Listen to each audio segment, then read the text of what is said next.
श्री सद्गुरुदेव भगवान की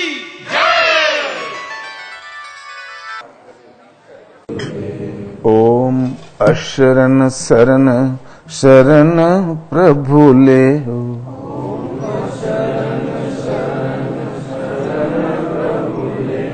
ओम जय गुरुदेव जय गुरुदेव।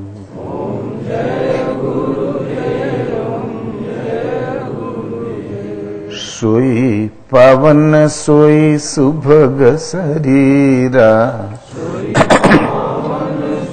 जो तन पाई भजिए रघुवीरा।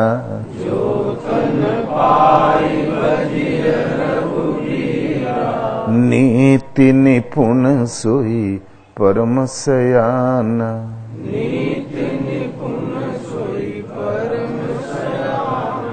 श्रुति सिद्धांत नीक ते ही जाना।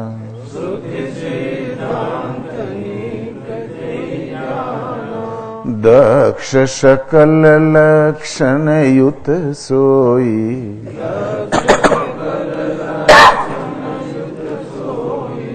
जाके पद सरोज रति होई।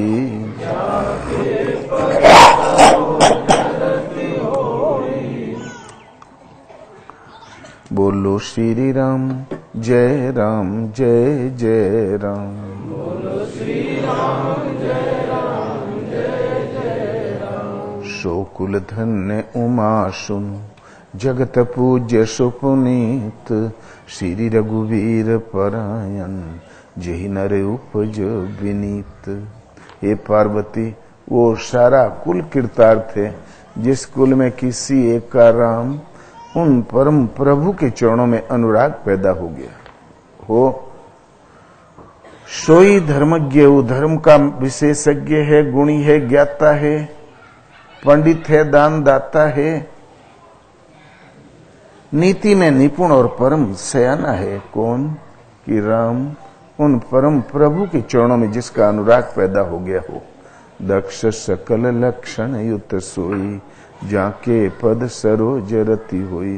वो क्रिया में दक्ष है, साधना पद्धति भली प्रकार वो जानता है, सारे लक्षणों से युक्त है। वेदों का सिद्धांत भली प्रकार उसने जाना है। कौन? राम चरण जाकर मन रहता। राम एक परमात्मा के चरणों में जिसका मन अनुरक्त है, बस कुल इतना ही धर्म है। तो रामचंद्र के भजन बिनु जो चह पद निर्वाण, ज्ञानवंती अपि सो पिनर पशु बिनु पूछ बिखान। राम एक परमात्मा के भजन के बिना यदि कल्याण चाहता है तो बगैर सींग पूंछ का पशु है।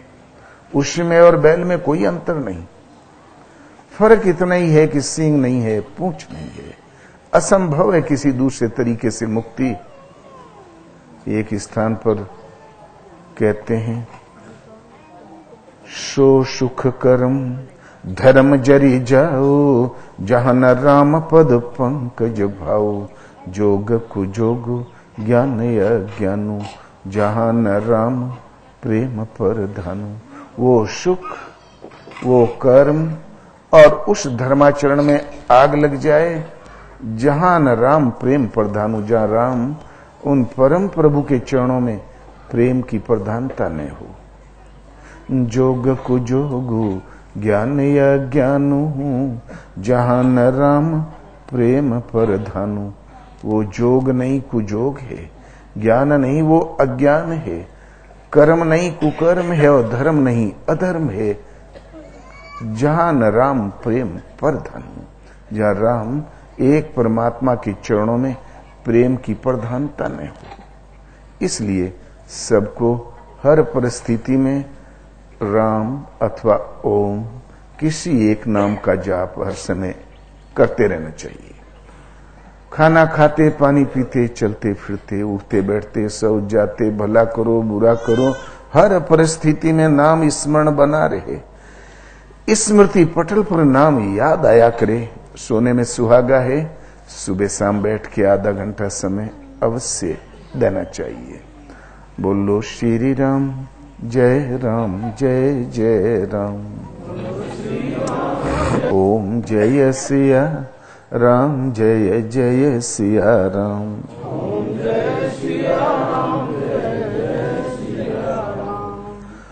आज का प्रश्न है यज्ञ। रामचरितमानस से भी बताया जा सकता है कि यज्ञ क्या है। गीता से भी वही बात बताई जा सकती है। प्राप्ति वाले जितने भी मनीषी हुए हैं, उपनिषदों से लेकर वैदिक ऋषियों से लेकर, सब का निर्णय एक है। राम, भगवान कृष्ण, परमात्मा राम ने कुछ यज्ञों की रक्षा की और कुछ का विध्वंस करवा दिया। भगवान बुद्ध ने इन कृत्रिम यज्ञकर्ताओं का हृदय परिवर्तन किया, अपना शिष्य बना लिया। दोनों यज्ञ ही थे, एक का विध्वंस और एक की रक्षा। आखिर यज्ञ क्या है? आज संसार में देखा जाए, संसार में तो कहीं नहीं है, किंतु भारत में है वृषभ यज्ञ, सप्तसती यज्ञ, चंडी यज्ञ, विष्णु यज्ञ, रुद्र यज्ञ, रुद्री यज्ञ, विश्व शांति यज्ञ, अकाल शांति यज्ञ, पता नहीं कितने, किंतु सबकी प्रक्रिया एक है। अग्निकुंड तैयार करना, उसमें कुछ स्वाहा बोल के हवन करना, उसमें भी प्रतियोगिता होती है। बहुत से यज्ञ 100 वेदी, 7 वेदी यज्ञ, 125 वेदी यज्ञ, लेकिन तरीका सबका एक है। हमें यह देखना कि यज्ञ क्या है। ये एक प्रश्न है। भगवान बुद्ध के काल में भगवान बुद्ध ने कहा, बुद्ध के काल में एक यज्ञ कर रहे थे, उनका नाम था महाकाश्यप। 700 बछिया गाय, 2.5 साल लगभग उम्र की, 2-2.5 साल की, जो ब्याई न हो और जो स्वस्थ हो, 700 भेड़, 700 बकरी, सब एक लाइन से बंधी थी। यज्ञ चल रहा था। 500 यज्ञकर्ता लगे हुए थे। महाकाश्यप के वो शिष्य थे। देख लिया संख्या कितनी, उतनी गाय बकरी भेड़ कट जाती थी। भोजन होता रहा, यज्ञ चल रहा था।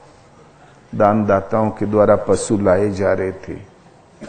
भगवान बुद्ध ने कहा, महाकाश्यप ये क्या कर रहे हो? बोले ये योग साधना, मोक्ष प्राप्ति का साधन यज्ञ। तो बोले मोक्ष प्राप्ति में और तुम्हारे बीच में रुकावट है, तुम्हारे मन में संस्कारों की रील। भला इन मूक पशुओं को काटने से और तुम्हारे मन के अंतराल में जो जन्मांतरों के संस्कार की धब्बे पड़े हैं, लेख हैं, भला वो कैसे मिट जाएंगे? थोड़ी वार्ता चली, तुरंत बदल के बोले, भंते आप ठीक कहते हैं। ऐसा करो कि भंते का स्वागत करो, विशिष्ट अतिथि गृह में इनको निवास दो। एक ऐसा अतिथि गृह बना रखा था जो देखने में बहुत भव्य, बहुत सुंदर, किंतु उसमें तक्षक सर्प पाल रखा था। उसे मनुष्य से चिढ़ थी। अंदर मनुष्य की महक भर मिल जाए तो दौड़ के काट लेता रहा।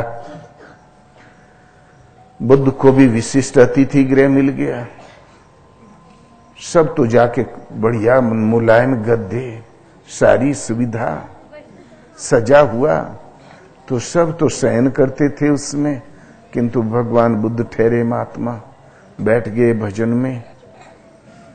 इतने में तक्षक आया, 2 बार सिर तक चढ़ा और उतरा और खप्पर में भिक्षा पात्र में कुंडली मार के बैठ गया। बड़े सवेरे महाकाश्यप ने कहा, जाओ उस मुर्दे को फेंक दो।